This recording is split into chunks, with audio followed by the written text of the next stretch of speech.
Welcome everybody to this evening's webinar on the subject of directing using AI. My name is John Dower and I am a trustee of the Directors Charitable Foundation. Just a quick overview of what the Directors Charitable Foundation does. We have two essential functions. One is to support directors who are in trouble financially and with mental health and career counselling. And second, we are here to inspire, and we're both inspiring young people to join the career of being a director, and that's with our initiative called Get Directing. And we also have one called Directing Outside the Box, of which this session is part of a series of webinars. And this initiative is all about working with directors and giving them information, inspiration, and education around what's happening with the career of directing for screen directors. So for those of you working in film and TV, we're really now becoming aware that there's so much more work in other areas, interactive areas, working on web-based work, digital-based work, virtual production, immersive technologies, VR games, etc. So that's really why we turned to, I'm going to introduce Alex Stolz from Future of Film. We turned to Alex at the beginning of this year and asked him to put together, to curate a series of webinars, of which this is the third. So we've already had a webinar on world building and creating intellectual property, which can be used, and ideas that can be used across other media. Our last session was Haz Dalul, who was is an amazing director working in the metaverse, interactivity, games, and VFX. That talk is on our YouTube channel, Directors Charitable Foundation YouTube channel, which I urge you to go and look at. I'm a bit disappointed today that Haz's session, though it was well attended on the day, has only been watched by 9 people. So please do go and look at that if you didn't come to that session, because that was a really strong session. We have one more session in this series with Alex, which we'll be planning for later in the year, which we'll be talking about how do we find audiences in this extremely turbulent time of audiences fracturing and going all over the place to look for their content. After that, we'll talk about that in the future. A couple of things to mention. One is we're recording this session, so just be aware that this is recording and will go onto our YouTube channel subsequently. And the other thing to say is you can put your questions in the chat box. Alex, I think, is going to be doing a little introduction himself. He'll then be introducing Ben, who I think will just sort of give some information around what Ben has done and what he's doing. And then I think Ben is going to be doing a presentation of his work, and then Alex will be giving him some questions before opening it up to the floor. If there are pertinent conversations or questions that come in from any of you, Alex may well refer to them because he's got them in front of him. Anyway, thank you so much for coming tonight. We're really looking forward to hearing from the wisdom of both Alex and Ben, and I'm going to hand it over. Thanks, guys. Thank you, John. Hello, everyone. Hope you're well, and great to be back here on this series we've put together with the DCF around directing outside of the box. My name is Alex Stolz. I am the CEO and founder of Future of Film. We're a global platform and incubator dedicated to bringing new voices through into the screen industries and transforming the way stories are told. And you can check out all of our work and the podcasts at futureoffilm.live. But today is all about AI, and I'm sure you have, that's brought a lot of you here. Hugely controversial area, hugely hyped area. But this evening is really not, it's not about the theory of it. It's really not so much about the ethical considerations, although there are there are multiple, and we may well touch on those, but really the focus of this is about a storyteller, a storyteller and director, Ben, who I'll introduce more fully in a moment. But Ben is someone who is practically using AI on a daily basis at the moment, and really this is about his journey and his experiences, good and bad, and in between, using the technology, what he's learnt, and what he's excited about, and to share some of those insights with you, give you some ideas on use cases, where it's good, where it's not so good, what are the challenges Ben's facing, and really, yeah, and to focus it on that level. It's really about directing with AI and using the tools to enhance creativity, and I know that's what Ben is excited about. So yeah, Ben, welcome. Hi, Talking about you here, but hello Ben again. Ben Mould, director, showrunner, storyteller, and well, you can't call anyone an AI expert really now, can you? Because it's just, we were just saying earlier that it's changing day by day, but certainly, you have put in the time, and the hours that gives you, I think, yeah, well, you've got a lot of experience now in that space. So I'd love, yeah, Ben, tell us about yourself and about your how you started, I guess, experimenting with some of these tools. It's really funny. Thanks, Alex. It's great. I was just thinking as you were talking about future of film there. For those who don't know, I was in the first cohort of future of film incubator people. I went through that process and came out at the end, for which I'm eternally grateful to Alex. If anybody wants, cannot recommend that enough. It's a wonderful program that Alex runs, and you really ought to do it. And I learned an awful lot doing it about some of the stuff that he's already been talking on this series with, and some other wonderful things. So hugely useful there, and really opened my eyes to the new opportunities creatively and business wise for storytellers, creators, and directors, writers, and producers. Every film festival you go to, every seminar you go to, everyone's going to tell you that those old traditional boxes that people have put in are perhaps disintegrating as we go. And with the rise of YouTube, we're all now producers, we're all creators, we're all world builders, we're all storytellers, as well as the traditional sort of storyteller. So that was what I learned from Future Film. But the strange thing is, that was what, 3 years ago, Alex, I think. And when we started the incubator, AI wasn't on the program. By the time we finished the incubator, everyone was saying, well, it's going to have to be next year. Now, 3 years later, I have 3 YouTube channels and I put out 7 minutes of AI content a week. I have a episodic TV show that's entirely AI. I have a feature film that's going to be divided up into 5 minute chunks for reasons we can get into in a minute to do with the way AI develops. And we're going to be using AI in a traditionally filmed feature film that I'm shooting at the end of this year and in another one next year.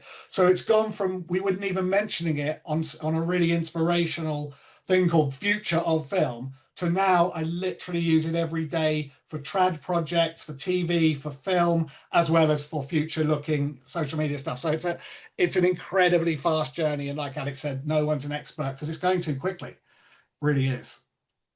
Yeah, I mean, how do you keep up? I mean, what's your policy on that? Are you just yeah? Do you follow particular things, or how do you sort of, because it's a bit of a mental health challenge as well, to be honest, because it all feels, I don't know, we're digressing too soon, but just, it just feels like you look on LinkedIn and all of a sudden there's a new model out and people are doing all of this stuff and you're just thinking, how can I stay, in touch? But I don't know if you have any thoughts on that.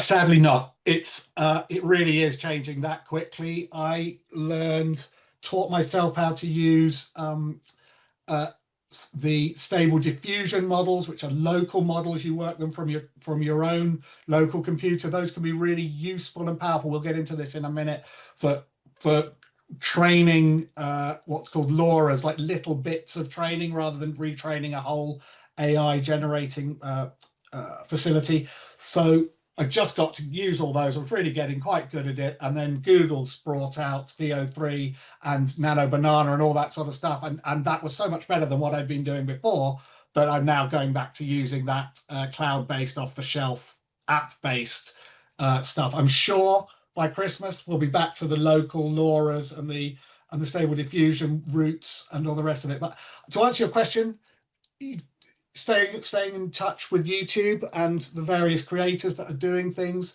and staying in touch with there's loads of great how-tos and workshops and that sort of thing from YouTube AI people, and just doing it, actually trying it. I think the best thing I do is I produce content every day, and I produce development content every day, and we're going to get into the differences between those and why they're really development is really where there's a growth thing for AI.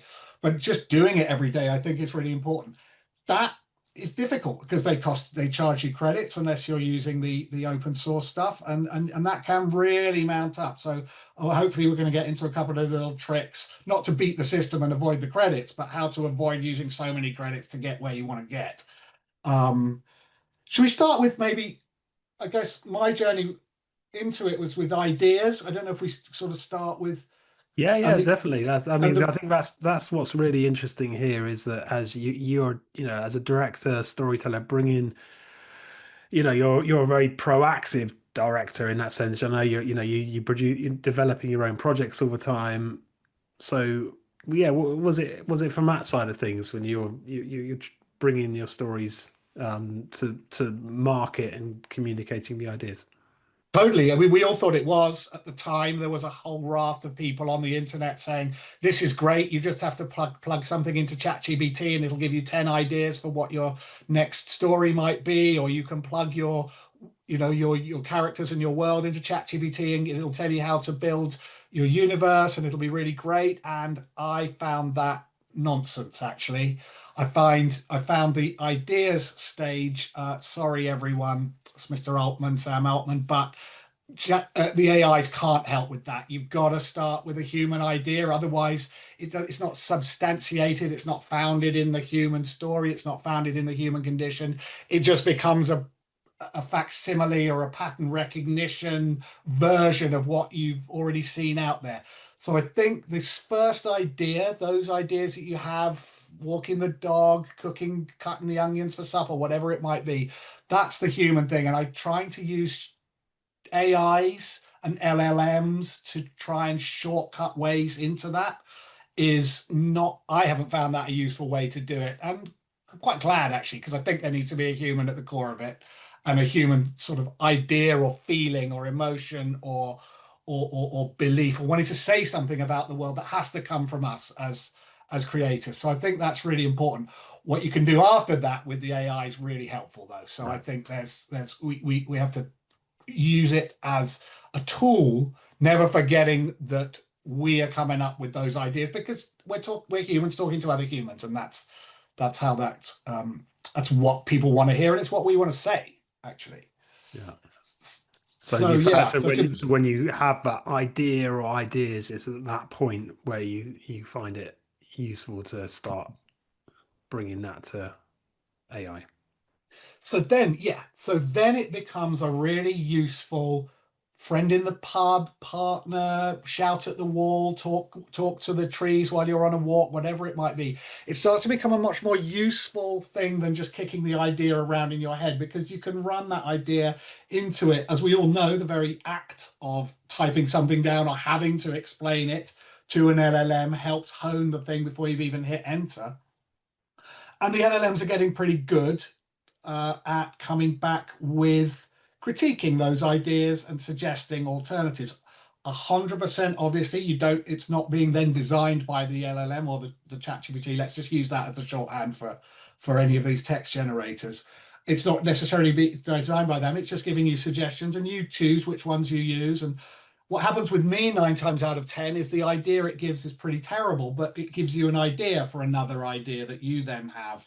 And then you can feed that back and say, well, I quite liked that the cat could fly, but perhaps if it was set, if it was set in a world with zero gravity and everybody could fly, then we could it would be good. And you would say, oh, I don't really like that. Maybe we could make it a fish, not a cat. I've just seen this question. I'm sorry, yeah, Andrew. exactly. So LLM, yeah, large language model, basically.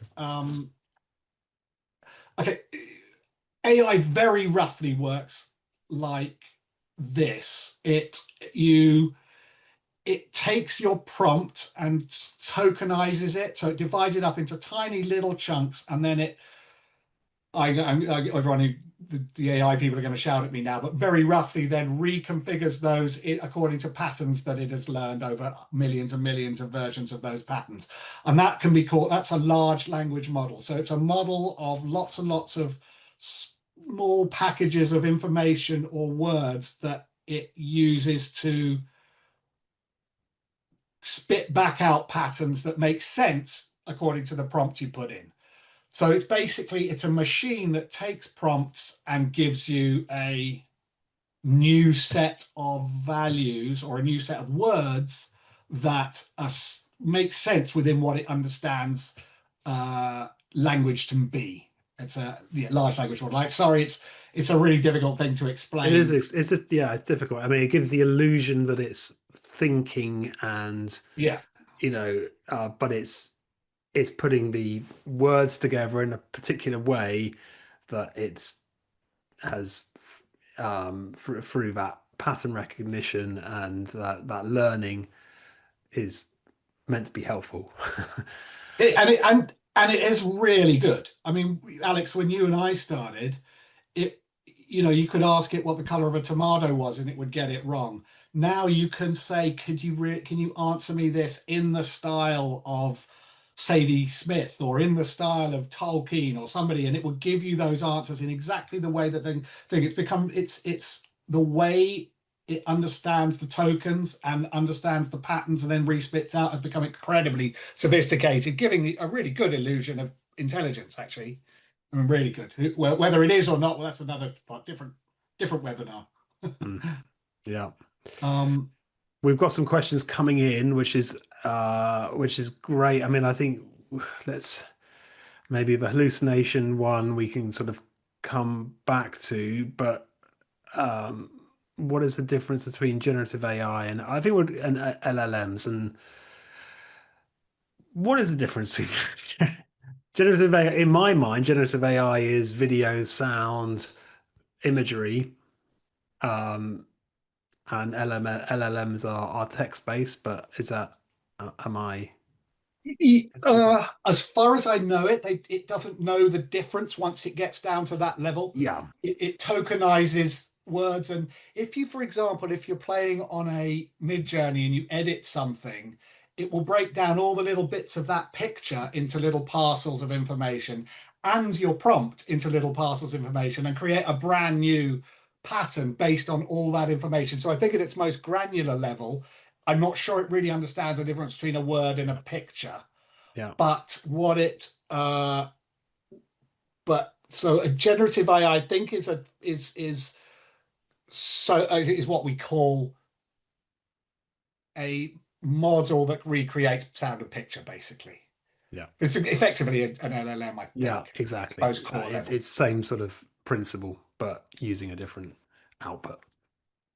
We can get really into that picture stuff in a minute, Alex, but I just want to stay on the words for a bit. Yeah. Because, I firmly believe, and people who taught me how to direct over the years and who've inspired me, and I really believe, we always, once the night before shooting, your job's basically finished. You prep is everything, and getting it to the certain stage of where you prep really is the job of directing. I mean, there's a ton of firefighting and personality that goes on when you're actually filming, especially in factual. But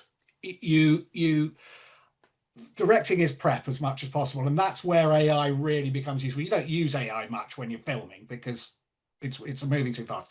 So it's really about the prep. And one of the things I'd like to share with everyone right now is something I'm doing. I'm doing a film with an American company. They don't want me to tell you what it is, but they don't mind me sharing this critique. And we sent the script in with the scenes into one of these LLMs, one of these things that processes words. And if I can share my screen quickly, just want to show you what it came back with. It was pretty impressive. Oh, that's a bit later. Okay, here we go. So what it did, it took the movie as yet unmade and broke it down from the script and some of the art and some of the scene by scene, the prose, the non-script stuff, and it literally went through it minute by minute, suggesting where it thought it wasn't going to be a good film. Here at minute 26, for example, it reads radio communication attempt fails, no signal to the extraction helicopter. So it summarized what's happening in the scene. And then it said, well, why this feels convenient. This happens exactly where plot is needed. There's no prior setup. The radio might fail. Feels like the writer was thinking I need to trap them somehow. Modern military communications have. These are a lot of the questions you might say to your partner on the sofa or to yourself hopefully to yourself in the cinema. And it's doing it for you. That's pretty good analysis. Then it goes ahead and gave us, by the way, this happened last night. This is a functioning project that's live at the moment that we're using day to day. And then it gives some suggestions about how to make that better, how to make that organic. And went on. We're not actually going to use any of its suggestions.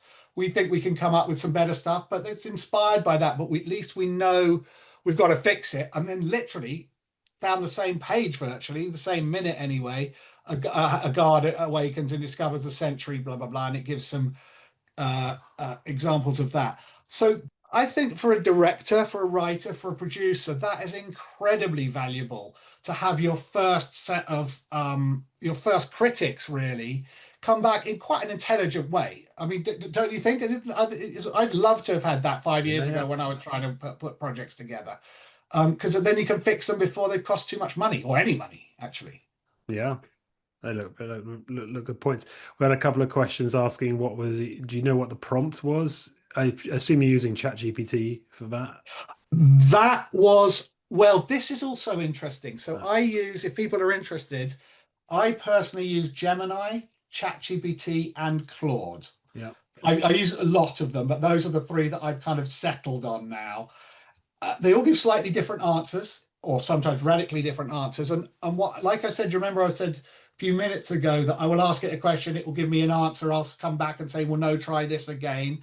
Sometimes I'll have the different the different LLMs asking each other the same sort of question with me in the middle to try and hope that one of the four of us comes up with that great idea that will spark the idea that eventually will make it into the show. So that was me. I put the script into, I think that was Claude actually, and I said, be an aggressive producer, audience critic, and tell me what's wrong with this movie at the moment. Tell me what I need to fix. And it mean, as you saw, there were two big things on one page there in the same minute. So it's a really, it's wonderful. You don't have to agree with any of them, by the way. You can say, well, it's just an AI, whatever. I don't care. I'm going to do my own movie.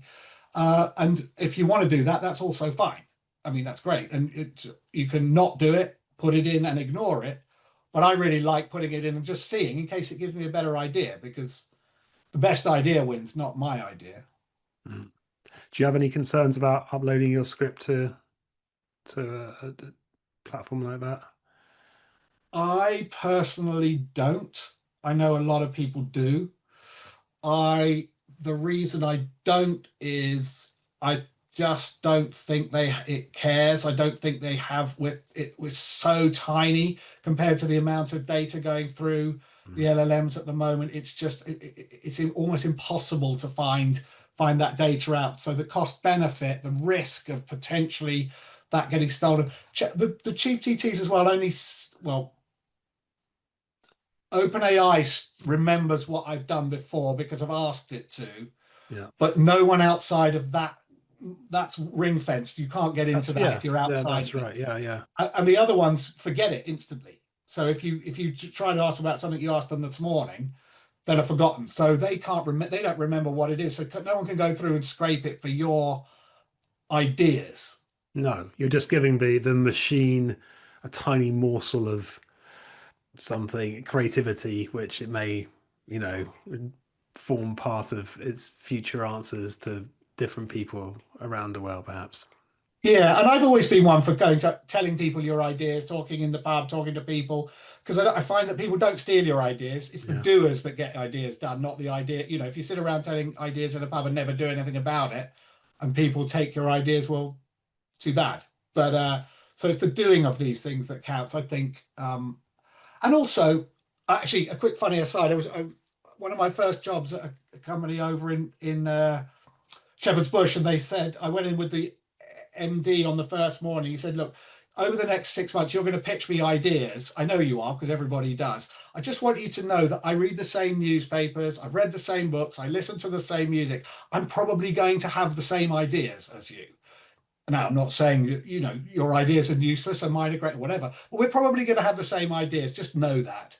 So he was really friendly. He's a lovely, became a mentor of mine, and I think the same applies a little bit to the AIs. Is that well, if we're all going to have these ideas, there's going to be a flood of people asking about, oh, what's been happening in the news recently in America, for example. And there's going to be so much of that I don't think you're going to take someone's little idea about something personally. Yeah. But I Yeah. understand if people are worried, that's fine too. Yeah. We've got so much to get around. I know we're still on tech. So just a question from AJ about the these Claude or Chat GPT's people pleasing tendencies. Yes, I do. I do find it often tells me I've got a great idea, which is which is I start to take with a grain of salt. But yeah, do you? I guess that comes back to the prompts. If you are telling it specifically to be a critical, then hopefully that circumvents it. Yeah, they're really good. You can tell it not to. You can ask it to be harsh. You can Yeah. ask it to be sweary and aggressive if that's what you want. I quite like that it's polite. Funnily enough, I think I've become better at criticizing people by seeing ChatGPT criticize me.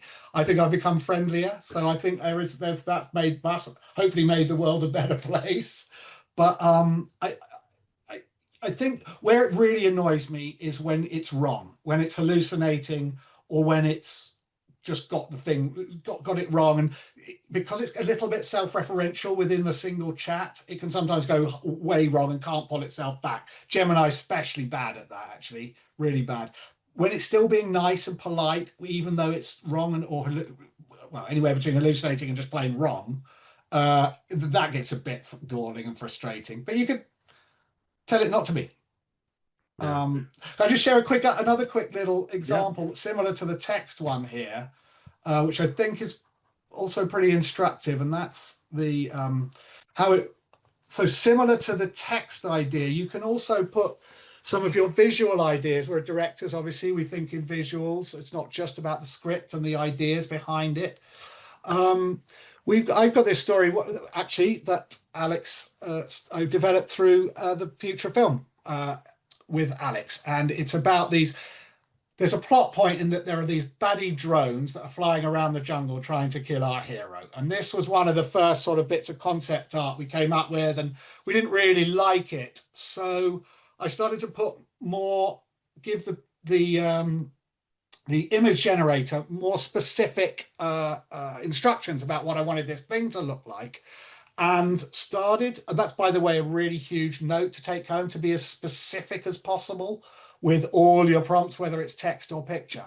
And I started to think when I was a kid, I grew up in the hot countries, and I was really frightened of flying, buzzy, stinging insects, of which there were some. So I sort of started to lean the image generator towards these sort of more insect ideas, and it came back with these images which scared the heck out of me and showed them to producers, but everyone was like, oh my gosh, yeah, that would be really much more scary to have those coming after you than this.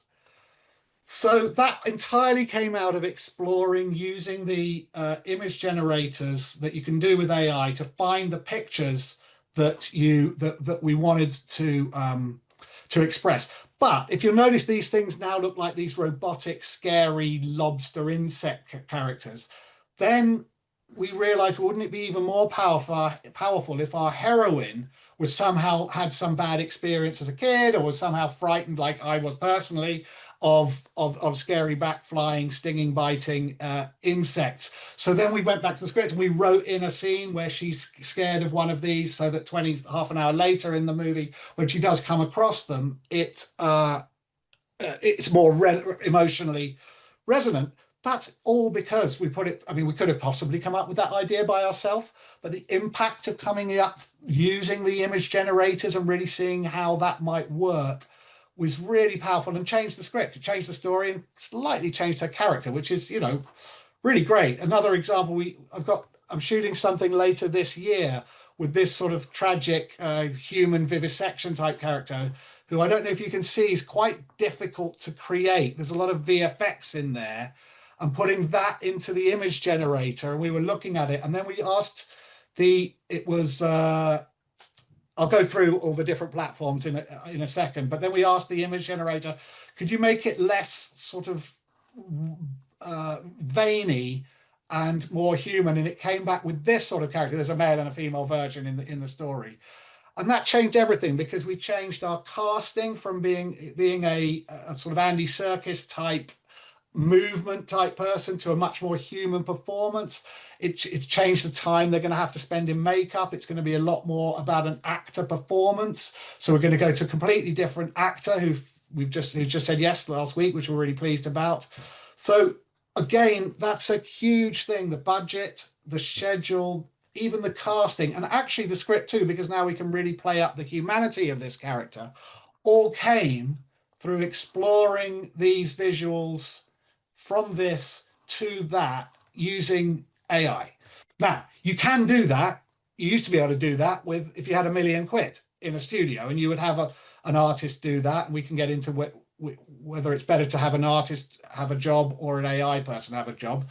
But you certainly couldn't do that in British independent film, or any independent film, and probably not even in minor budget studio stuff. So incredibly powerful in the development stage, not just for the script, but the visuals and how that plays back into the story. Yeah, it's a great example of that creative process. Do you want to talk about those platforms? For the image generation? Do you have a preferred platform? Yeah, sure. Promiscuous. So as I said, I started pretty much like everybody in Midjourney. That was the real market leader for the first year, I think, a couple of years ago, and it was streaks ahead of the others. I think, sorry, Midjourney, I think it's got overtaken now. I found it sort of started to lose a lot of its realism and started to become a little fantastical. And it got good at all the things it was supposed to be getting good at, like number of fingers and basic stuff like that. But its tonality, the feel of the image became, and by the way, we're going to get onto this when you want to generate actual moving AIs.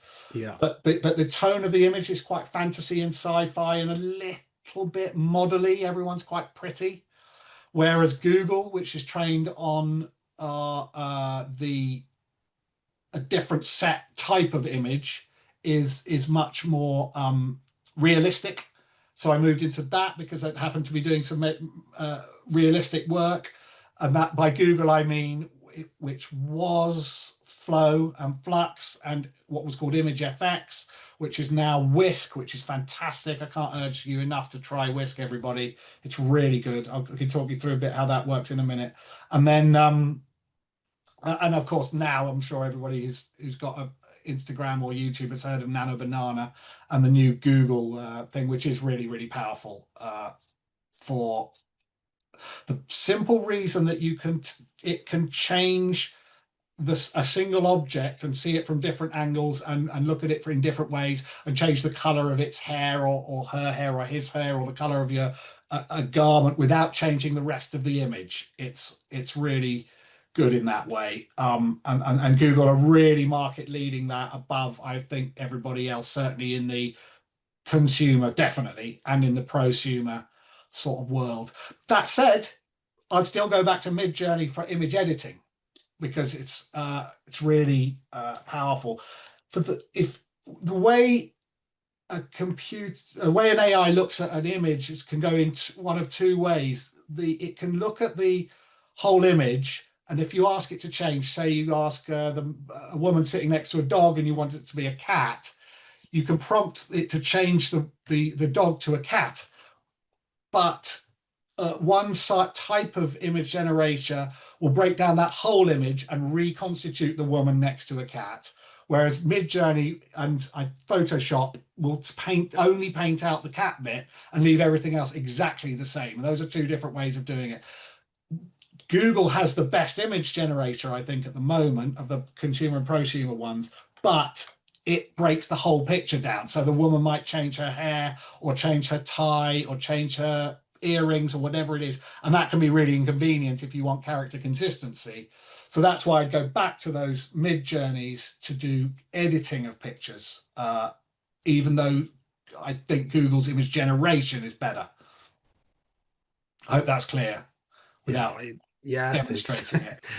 It's clear, but it's I can see, it's quite overwhelming, and I think it could be quite overwhelming if you're coming in fresh to this, and I suppose it is, like you've achieved all this knowledge just by daily usage and playing with it, and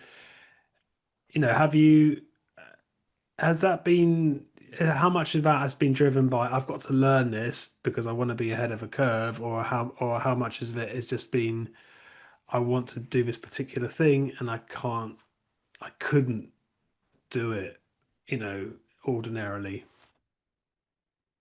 without the tools? I think if a picture is, or a script or a story, an idea or a picture or an image or a sequence that you're designing is nearly there but not quite, I think we don't let it go. I think most people on this call will be the same. It's very hard to sort of let that go. So you just, it's not quite right, and I can't get it to light right the way I want the sun to come through the window, and she's lying on the bed there, so just to, like a dog with a bone, you want to get that right. So then, so you have to go to YouTube, find a tutorial, look it up, Google that. Okay, that didn't work. Then find another one, and you can lose hours doing it. And I have done. I did do a couple of things where I paid someone 20 quid off something on Patreon to download their prompt guides and to download, cut and pastable things that you can do.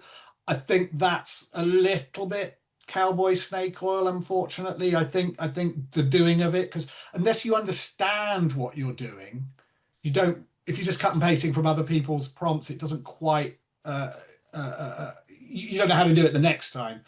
So yeah, the YouTube tutorials and also just trying it. Most of it does cost money. That's the problem. Every iteration costs money. Although Google doesn't. You can use Google all night and it's free. Right. Wow. Okay. Which is great.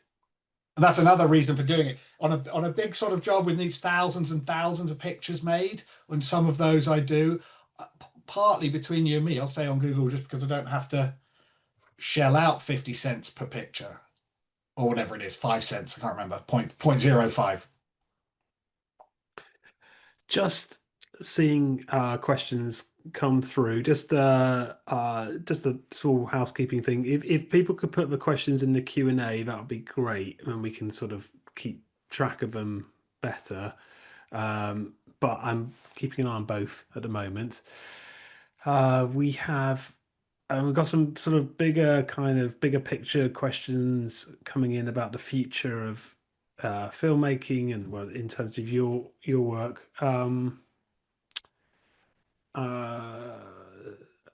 Ben, I mean, just a very quickly, just a specific question on the creature feature. You don't know if that's right.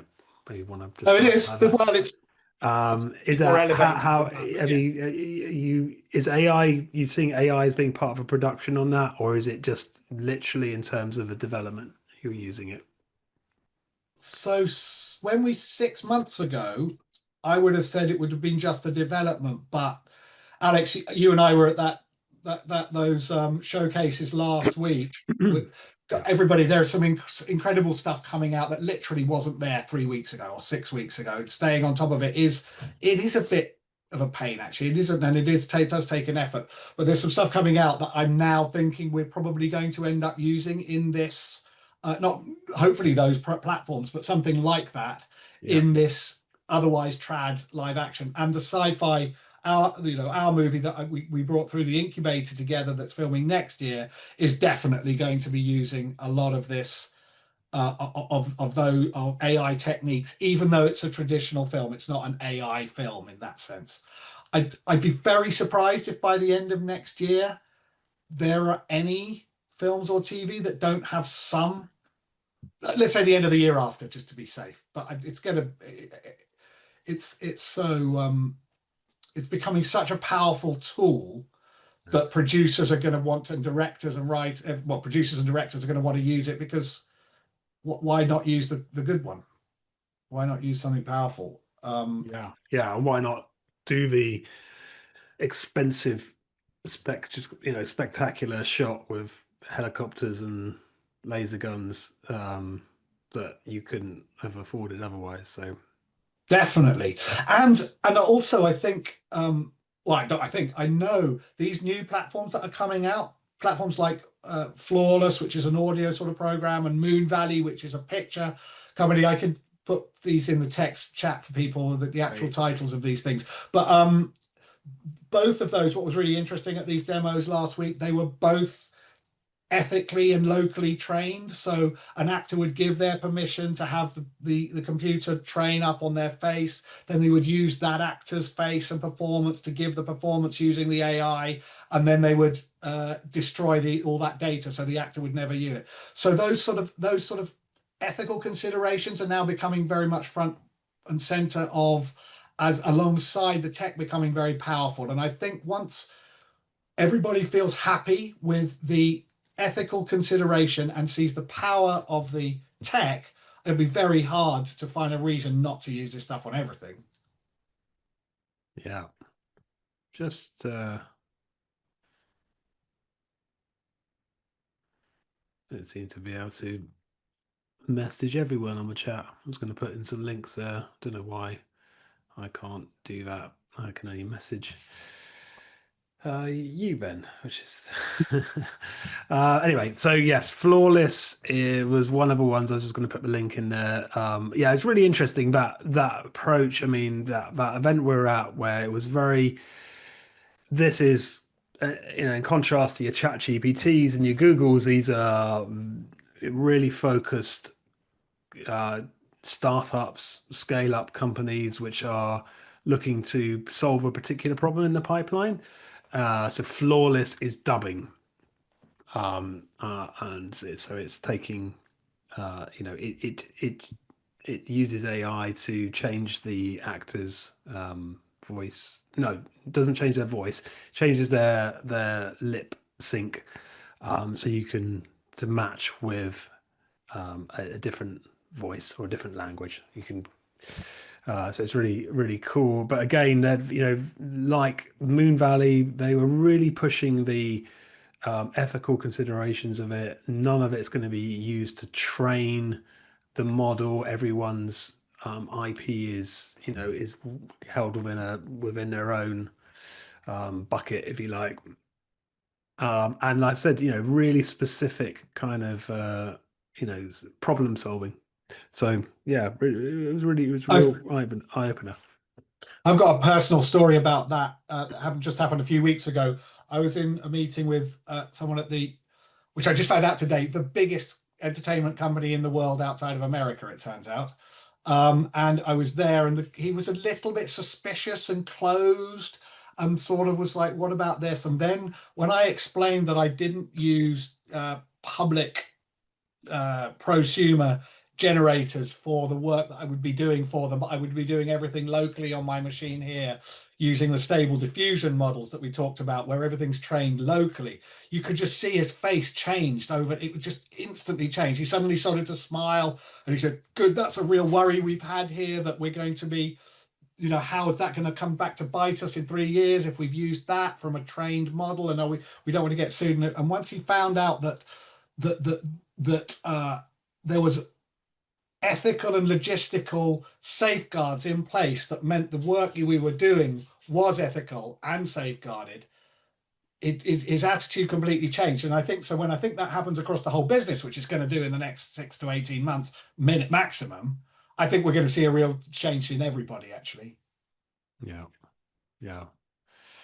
Yes, that's one of the biggest worries, isn't it?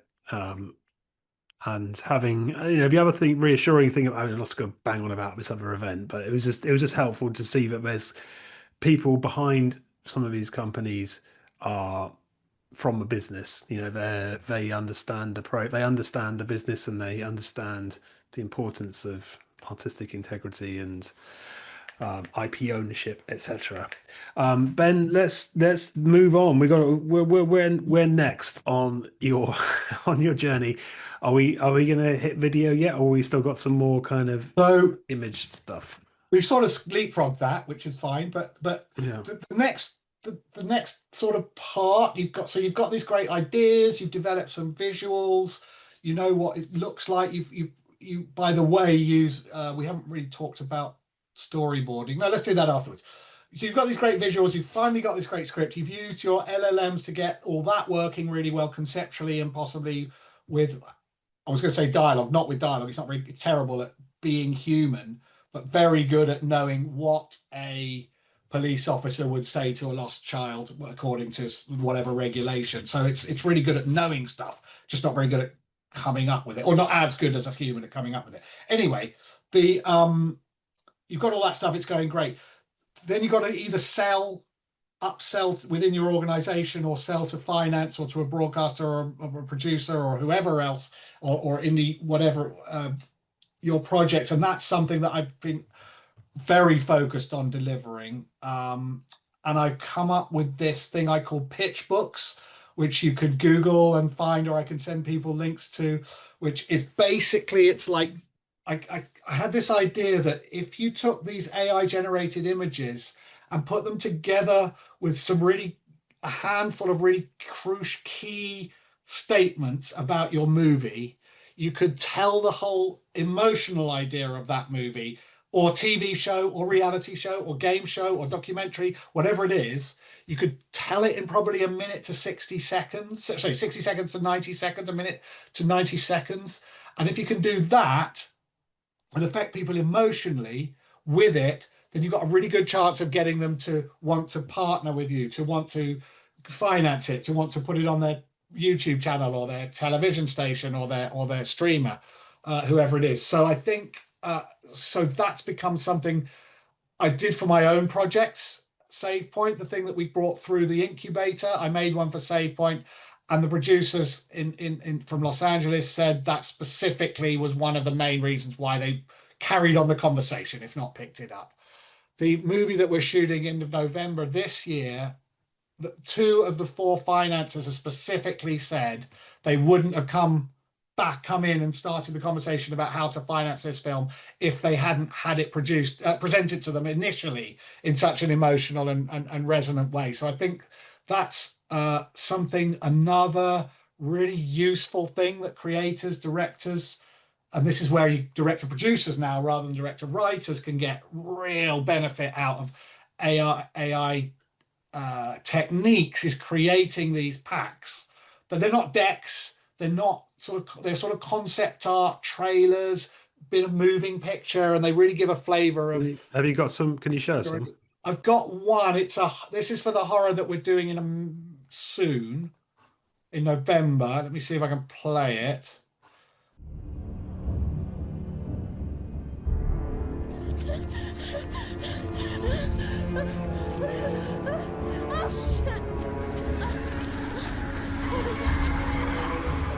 fucking saying some of this, because I know it happened. It happened!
Cool. That was it. You can see it's 2.5D, so there's no moving stuff in there. So very cheap to produce. That cost about, if you don't count human hours, in actual credit terms, that costs £4 or £5 at the most, and it helped seduce the a couple of financiers who definitely said that's what made me pick up the phone. I wanted to know more. I liked the feel of it. I felt I understood it. It was like watching the trailer, you know, and it was, and so that's a really powerful use for these what I call pitch decks. So learn how to make those. What you learn from trailer making, image design, and those few keywords to try and get that way of doing it. I think it's really powerful, and it's genuinely, you know, putting food on the table. It's a real world example of how to get ideas to the people who want them quickly, and so that they'll pay for them, so we can carry on working and living and eating and putting good work in the world, hopefully. Which is what it's all about.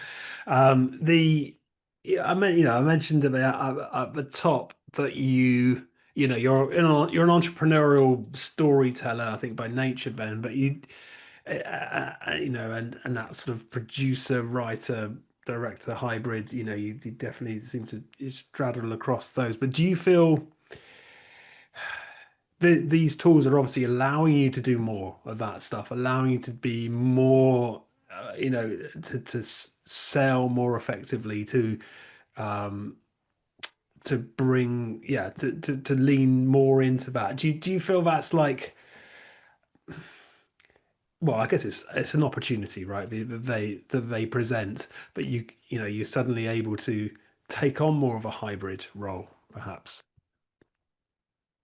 So, yeah, I mean, if you read everything from DUK and well, on these sort of webinars at all the film festivals, at C21, at London, we're all having to be a little more business aware. We're all having to be. Obviously, there are people who are going to just get handed a script and they're going to do them. And that's great. Good luck. That's brilliant. But for most of us, I think you need to. The changing nature of the industry means we're all going to have to do a bit more of that. And you know what, quite frankly, even when I was the sort of director that just got handed a script and I just had to go and do it, I still liked knowing what the producer did and what the writer did and what the editor did and how, because it was part of my ecosystem. And so I think it wasn't that it was a sort of traditional director who then felt had to learn this stuff because the world was changing. It was more just a sort of interest in, I think most people in our business are quite interested in all of it, actually, because it's quite interesting how things happen. Sound is interesting. Editing is interesting. These things are great. So I think it's a natural evolution for most writers, directors, producers, creators, editors, even actors sometimes, to learn about this stuff, because it's interesting and has great power and potential. Yeah. Yes. Yeah. it expands your capabilities, and yeah, and maybe how you position yourself Yeah. in Yeah. the marketplace. We got a question coming about from Nadav and Ewan about the pitch book, and what did he use to create that? So those were created, they were a mixture of Stable Diffusion, Midjourney, and Google Image Effects to create the basic pictures. Then those were I took those into Photoshop. Well, actually, Adobe Express, not Photoshop, because it was quicker, loaded quicker. Into Adobe Express, cut out the foreground in using Adobe Express, in-painted the backgrounds using Midjourney. In-painting means you're taking a picture, and once you cut something out of it, you're left with a hole. So you've got to put something into that. Otherwise, when the pictures move, you'll see the hole. So I repainted those in with Midjourney and assembled them in DaVinci Resolve. So there's 5 apps there. I think Adobe's Express anyway is like a $5 a month. Resolve's free. Google's free. Stable Diffusion's free. And Midjourney is, I don't think the low tariff on Midjourney is that much. So yes, it's quite a lot of faff, and you have to move things from one package to another, but you're not paying, horrible rates for 5 different things. One thing I should say, there's some brilliant new people. Free Pick is one of them. We should give a shout out to them, who are great. They're not really doing their own new tech, but they're wrapping all the other bits of tech into really user-friendly packages that I really recommend people having a look at, actually. Yeah, that's Free Pick with a K. What did I say? No, you did. You said right, yeah. You said Free Pick, but I was just saying it's because it's spelled PIK.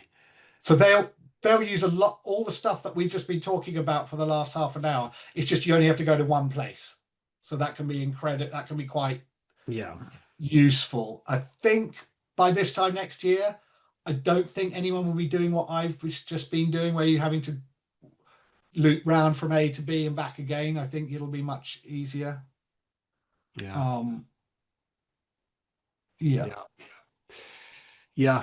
mean, you sort of see seems like Google are kind of trying to flex their muscles in the generative side of things.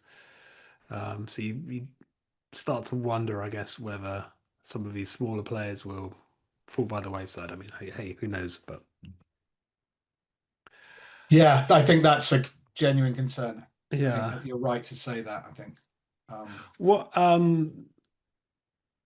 What do you want to talk a bit about the video side of things? We've had a question about what the sort of how far away are we from a full AI feature film?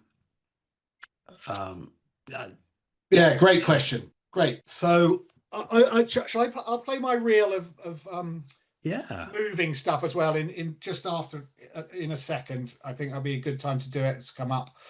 But I think what's really interesting, so I've got this episodic show with that's in development, quite late stage development, starting to get really interesting from big people in this States, actually. And they all the meetings we have are about how are you going to get it done, not what's it going to look like. And the real problem with a feature film in AI, or even a long-running series, is the amount of computer time it takes up and the amount of server time that it needs. And physically, actually, it takes longer than making a traditional film, just waiting for the thing to do its processing. It's a really tricky thing. So we spend most of our time trying to figure out how we can make this thing for the money, whilst whilst spending whatever we're going to have to spend, 3 or 4 thousand hours of computing time. And you think, well, that's not that much, 3 or 4 thousand hours. It probably does it while you're asleep. But once that gets to 10 or 20,000 hours, you're suddenly looking at a year before you've done anything. The first half-hour AI movie was about Jonah, a Bible story. It came out about a month ago, and the guy, I urge I can share this with everyone. He did a really great breakdown of how he made it and what some of the problems were with it. But the main thing he said at the end of it, he said, is one of the problems with a half-hour film is when you start it, a half-hour film is going to take you, 3 or 4 months. In 3 or 4 months, the text changed so much that the beginning of your film doesn't look like anything at the end because the AI's moved on so much. So that's going to, until we get that sort of vaguely straight, that's going to be an issue. That's crazy. To be fair, can I just clarify about the processing time? So just break that down, Ben. So that's literally. Are you talking about creating videos from prompts, and that's not the sort of iteration piece or anything. That's actually once you know the shot you want and how long it would take for them to come back. Is that yeah, right? Yeah, whether that's local or in the cloud somewhere, Yeah. there's a lot of maths needs to get done. And funnily, one of the things actually our head of our tech guy was saying, Ben Coles, who actually, Ben, don't you? Was Ben Cole was saying is can you even get the chips? Can you even buy the computers with the chips? Because there's a shortage of those at the moment. So these are the questions we're sort of more talking about than, I wonder if he should have a red sports car or a blue, sweater on or whatever, and those sort of more traditional creative director questions. That said, once we get the pipeline figured out, the tech will have changed. But so that's really what some of the obstacles were. So I'm urging most people that I'm working with now are coming to me with longer form ideas to try and make them episodic and keep the episodes small, so that at least if the thing changes, 10 episodes in, there's a reason for it because you've been dropping these episodes as you go. So would you want to, here's a minute of stuff that I've been working on over the last year. There's a mixture here of factual, narrative, kids animation. It's great for animation and for advertising brands. Of course, that's a really big bit of where AI can get used, directing that sort of thing, promos and stuff. There's no straight doc in here and there's no entertainment in here. And this is a mashup reel, by the way. What I did this morning, I wanted to show some moving stuff. So I gathered some stuff that I'd done and laid them all up, and it just felt a bit boring and one after the other. So I'm working on a project that has these avatar robot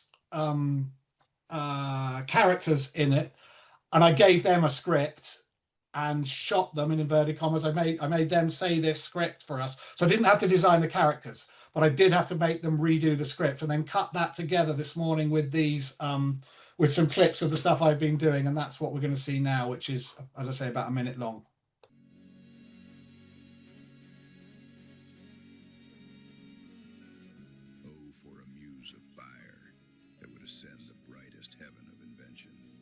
Kingdom for a stage, princes to act, and monarchs to behold the swelling scene. Then should the warlike Harry, like himself, assume the port of Mars, and at his heels, leashed in like hounds, should famine, sword, and fire crouch for employment. But pardon and gentles all, the flat unraised spirits that have dared on this unworthy scaffold to bring forth so great an object. Piece out our imperfections with your thoughts. Into 1,000 parts divide on man, and make imaginary puissance. What is your thoughts that now must deck our kings? Carry them here and there, jumping o'er times, turning the accomplishment of many years into an hourglass. for the which supply, admit me chorus to this history, who prologue like your humble patience pray, gently to hear, kindly to judge our play.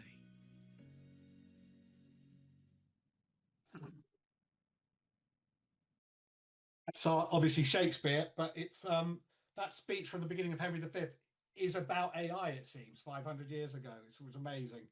If you read it again, I don't know what the sound quality was like for you guys, but he might as well have been writing a piece about AI. It's wonderful, and how it works. So that's some of the stuff I've been doing. As you can see, the animation stuff works well.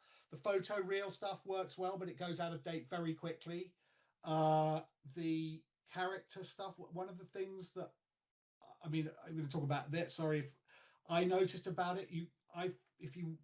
If you watch that more than once, you will see that the characters, the robot characters, are really distinct. You really know who they are, and they're quite different, and they feel like they're real people that you could get to know, and that's quite remarkable, because I wouldn't have said that 3 months ago, or no, that's when I started it. I wouldn't have said that 6 months ago that would have been possible.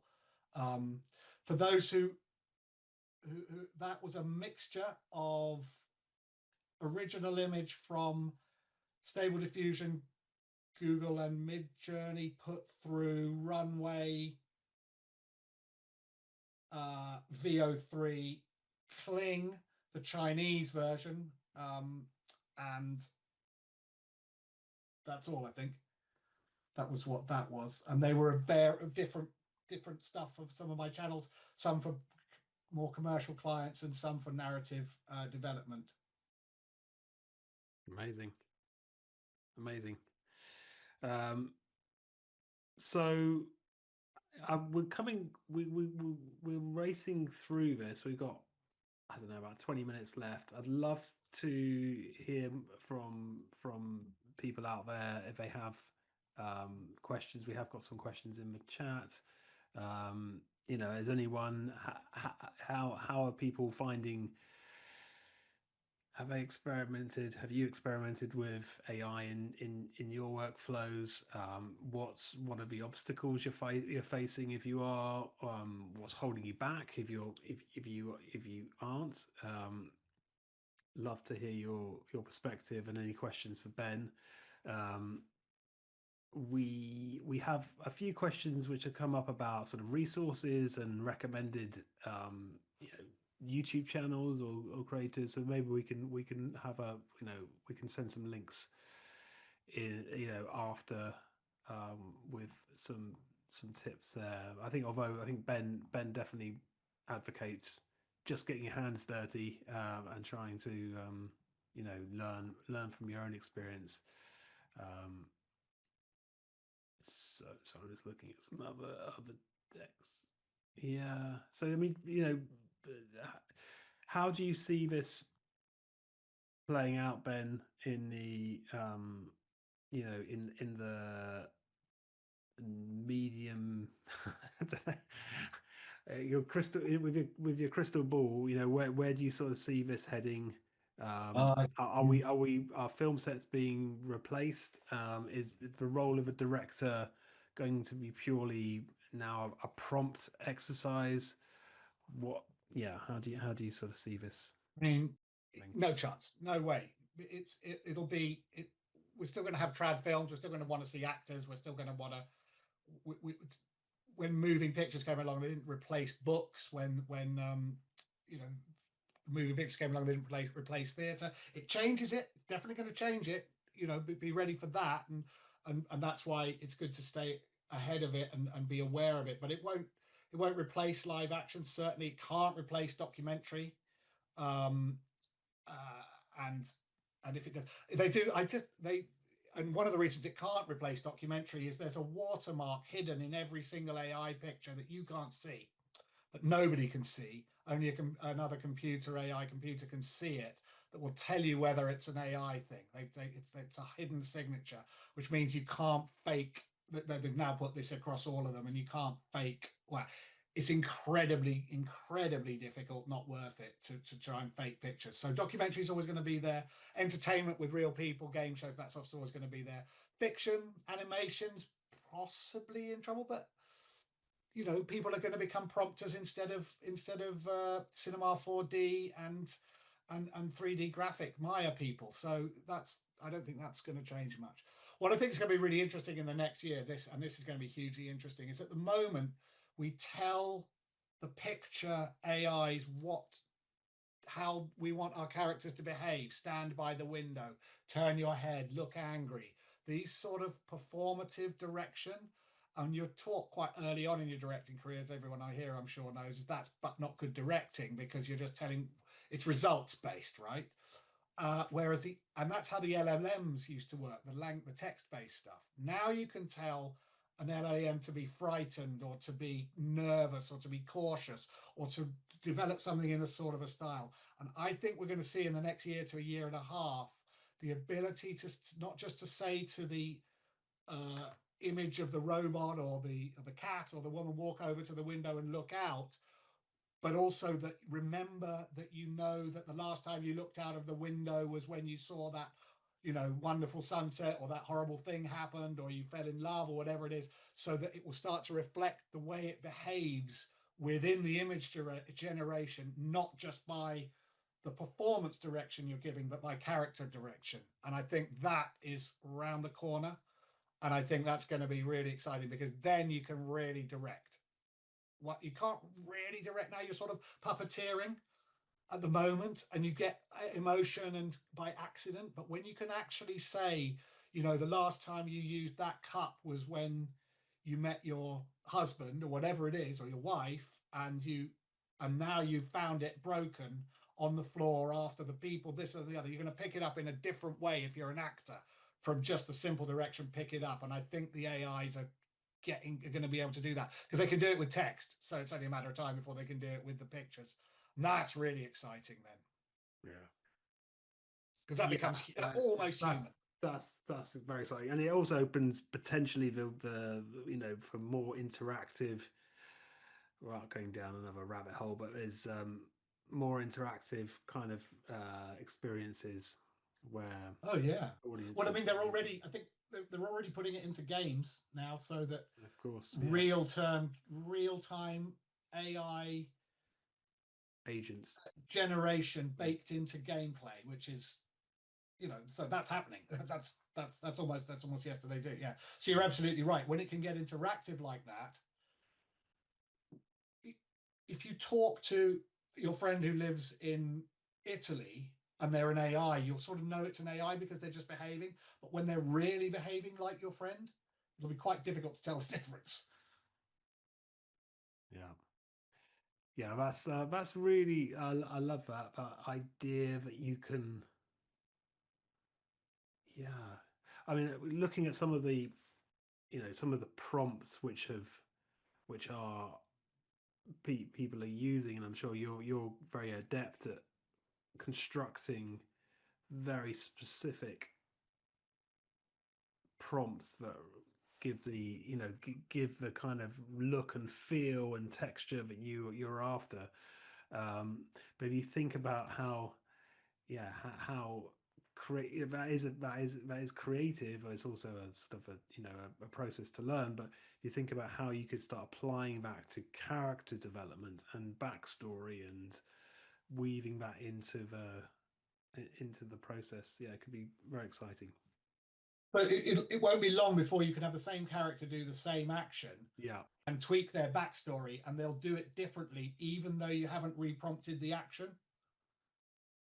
And that's getting close to really simulating a human. I know we've only got a few 15 minutes. Yeah. What's the most useful way for me to share some of these links, or have you been sharing it as you go? Or I haven't been able to share anything because for some reason I'm only allowed to share with hosts and panelists. But I can email them afterwards. I'll circulate them. Brilliant. So we can put some stuff in Alex to share. Yeah, great. So what's next, Ben? What are you've got all these projects, what are you excited about in terms of using the technology, and where's going to be your focus next? Well, immediately we've started shooting this thing in 7-8 weeks, and we're still now not exactly sure whether the there's a scene with a dog that bites someone, and the creature is going to be makeup, traditional makeup, but maybe some of that is going to be reinforced in AI. So talking to some collaborators and suppliers about how we can maybe not have to spend so long time in makeup and fill in a lot of the gaps. Another thing that is, I think, just round the corner, and hopefully it will be by November, is being able to shoot day for night using AI without having to use a lot of the complicated ways you used to have to shoot day for night. And you can use AI to change the skies and remove things so that we can shoot in the daytime, even for night scenes. I think those sort of things I'm going to be spending a lot of time researching, and of course,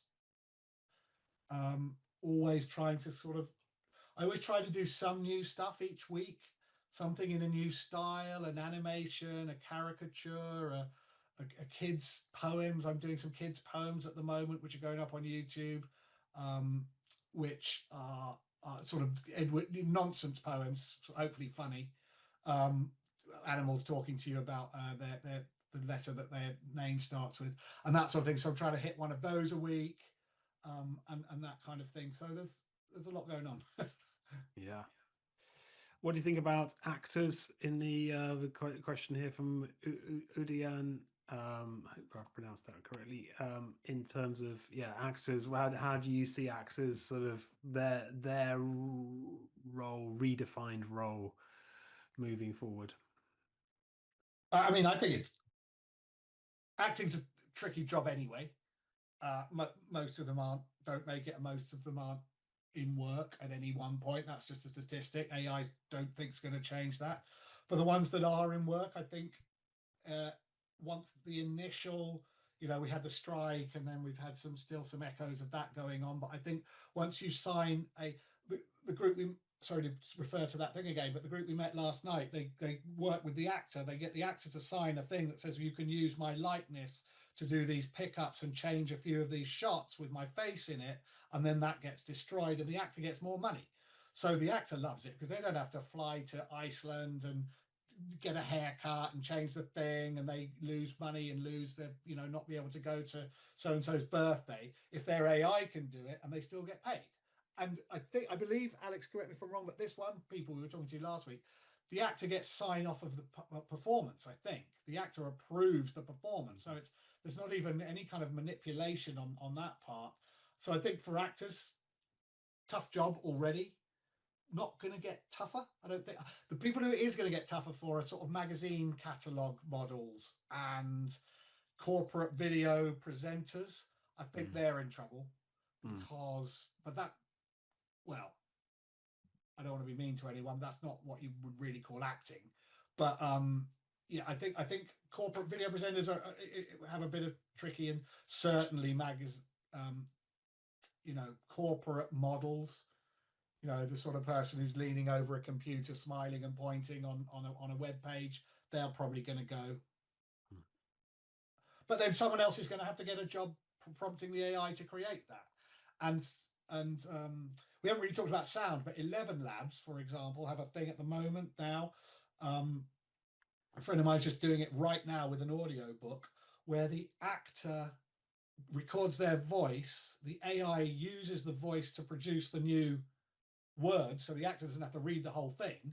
The AI just produces it, but the actor still gets paid per use as if they had recorded it in the first place, which is great. So the actor doesn't have to turn up to the booth and sit there for 20 hours reading this book out. They just have to do some stuff. So they don't get as much money because obviously they only have to give half an hour of their time and voice, but they do get a fee and a royalty, and they get usage and all that sort of thing. And apparently the actors are very fond of it because they don't have to, they can earn money while they're asleep, which is they like. Nice. I think John wanted to chip in on that front. Yeah, I'm just Ben. Look, what you're talking about has been absolutely amazing. I think people have been very stimulated. We've got very little time left, and I'm just aware there's some interesting questions coming from people. Was an earlier one from Ewan, who asked Alex to ask In terms of YouTube creators, can you recommend how do we stay up to date, and where should we look? Because Ben, clearly you spend a lot of time doing this, and there's a lot of work people need to do. Where could people look to just get going on this? Where should they look? What YouTube creators should they go onto your channel, for example? Or can you give us a link to that, or Alex might send that out later? But where should people start? I think that's a great question. I think it's continuously evolving. I think so. There's some big players. Curious Refuge, everybody's come across. They're one of the really big ones. They charge something like £5,000 for you to do their AI course. I know a couple of people who've done it who didn't get as much out of it as they'd hoped. But they're great. They also run meetups, so they're really good. There's a guy called Tim, and I can't remember what his channel's called now.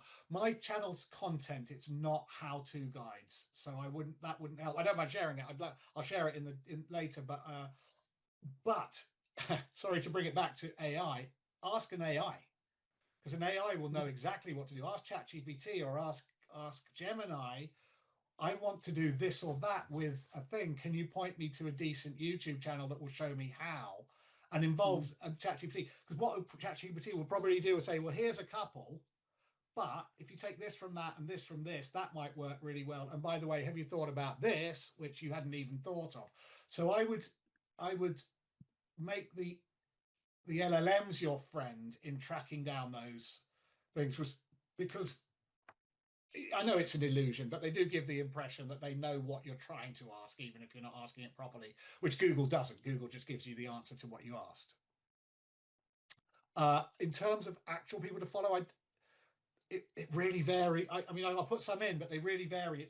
I think it's much better, because to ask Google or a search engine, doesn't have to be Google, or a LLM how to do something and point you towards a video, because there might be a niche person who's only got 500 viewers who really has a really great idea about how to do this thing, and they're worth watching, rather than going to the 500 grand 750,000 viewer people who they've got enough ad revenue anyway. Let's support the littler ones as well. Alex, do you have any burning questions that we need to finish up with Ben? Well, I would love to just get Ben's final recommendations to people listening, and if people are cautious or unsure where to start, where would I know we've talked about you just got to get involved, but where would you recommend people go next, Ben? I think start with the free ones if you really are just starting, and just do it a lot. And it's a little bit like, I'd imagine, I don't know what crack is, but I'd imagine it's like crack. The problem with the free one is then you sort of get to midnight and you want to generate something else, so you pay your $20 or something. That happened to me on more than one occasion when I really wanted to get to the bottom of something. So be careful of that. Can I say massively practice your prompting, really get that right, rather than just rolling the dice, because that can get really expensive and time consuming. I've made that error, and suddenly I've lost 20,000 credits, and I'd have to pay 50 quid to get a new lot because I needed it for some work or something I wanted to do the next day. So keep an eye on that stuff. It seems all fun and free, but just never forget the human bit of it. It really is a human tool. It's not doing it for you. It's doing it. It's doing it for you in the sense that a tool is, not doing it for you in the sense that a slave is. Yeah. And lastly, a question for Ben is, what excites you, Ben, about your work, your career? You've been a showrunner, you've directed feature films, TV, documentaries. What is it you're looking forward to next? Is it is it still getting back onto set? Is that where are you still looking forward to that, or what's exciting you about your work in the future? Yeah, great. So I had a show in with a big streamer a while ago, long time ago, and it didn't happen. It was going to be too expensive for the money, and we couldn't do it. And I stuck it, forgot about it, stuck it in a drawer for 10 years. I stumbled across it a year ago, got it out, reread the show, and I was like, oh my goodness me, with AI, this is not too expensive. This is entirely doable. This is something we can really push. So I revisited it, tweaked the script. Obviously, I'd improved as a creative over 10 years, put some AI images together, pitched it out, and now it's being pitched by a big producer in America, and hopefully that's going to go. If that goes, that's great, because then that really has changed a dream show of mine from 10 years ago that would never have been made. It couldn't have been made. It was like $5-6 million for half an hour. Now we can make it for 500, maybe 750 for half an hour. Still a lot of money, but we could nothing like the 6 or 8 million, and that's just great. I if that goes, and obviously our movie, Alex, the feature film that started in the Future Film Incubator and has flown from there. Yes, that is exciting. Well, I think that's I really don't want to leave any of these great questions hanging. So I know we're coming to the end, but there's a very specific question, Ben, from Tom. I don't want to neglect it. It's about Whisk. Yeah, Whisk is great. Tom agrees, but also there's the resolution is a bit low and it's watermarked. Do you know there's any way to get a better resolution and remove the watermark? Tom, sorry, I hope you're still on the call. What version of Whisk are you on? I didn't mind. I'm just going to check. I didn't think they were watermarked, but maybe I'm on a different version. Maybe it's something which we can also we can do when we can feed that through to Alex, and then. But what's just quickly on Whisk, it's absolutely brilliant because Whisk you can put a character in and a background in as two distinct things, and then move one around within the other and move the camera without it changing. So it's absolutely fantastic for storyboarding, because you can build your world, put your characters in it, and move them and the camera around. It's really great for that. And if it is watermarked, then for storyboarding, that's fine. I'll look into the watermark. Is there a watermark? Depends what version you're on, maybe. Sorry if I've.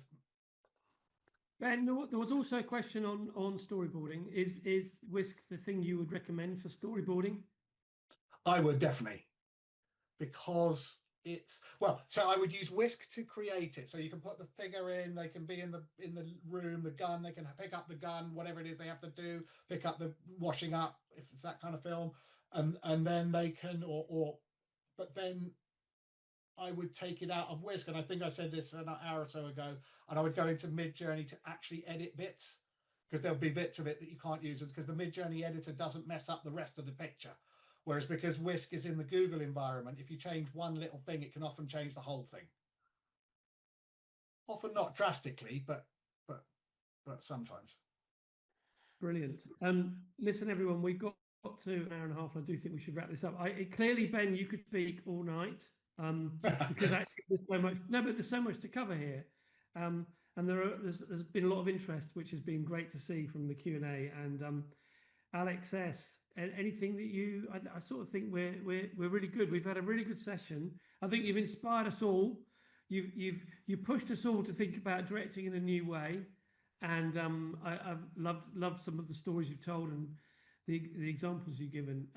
We will look forward to this being put onto YouTube. We will look forward to the links that Alex, is that correct? You will send out, Alex H. I will. She will. Great. And Ben, thank you so much for joining us, and your inspiration and your enthusiasm and your innovation has been very infectious. And thank you so much, Alex, for bringing Ben to us and presenting this today. So thanks, everybody. Thank you very much for being with us. We look forward to the next session, which I think is going to be on how the heck do we find the audience in this day and age, in this splintered world we're in? But I think we've given a great session on AI and the state of AI, and inevitably, Ben, you could probably come back in a month and tell us something new anyway. So yeah, everything I've said just counts till Christmas. Then we'll have to do it all again. Great. So 2026. Thanks so much for everyone's engagement as well. It's been great to make it so interactive, and yeah, brilliant. So thanks, Thanks John. everybody. Yeah. Thank you. See you. Bye.